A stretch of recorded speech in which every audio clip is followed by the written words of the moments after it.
How to remove song from Instagram post after posting. Hello guys and welcome back to the channel. In today's video, I'm going to show you how you can remove or mute a song from your Instagram post after it has already been shared.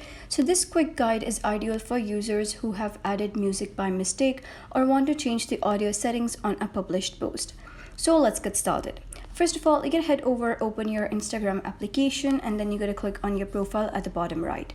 Once you do so, you'll be redirected to your profile. So for example, this is the post and you can see it contains a song. Now, if you wish to remove song from here by clicking on these three dots, you'll be able to see that there is not really any option to remove the song from here. But we have a trick, that is you gotta go to your profile back, and here you gotta click on these three horizontal lines at the top right. Once you do so, you'll be redirected to settings and activity. You're going to scroll down till you find the option of creator tools and controls. Click on that and then you're going to click on branded content. And here you're going to make sure that the status is eligible. If not, you can simply click on it and eligible it. Once done, you're going to go back to your profile, click on the post, and here you're going to click on these three dots.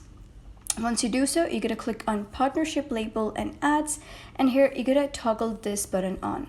Once you do so, click on done and you'll be able to see that the song has been removed because Instagram doesn't allow songs on partnership posts. So that is basically how you can remove song from Instagram post after posting. So if you found this guide helpful, give it a thumbs up and don't forget to subscribe for more helpful tutorials. I'll see you in the next video.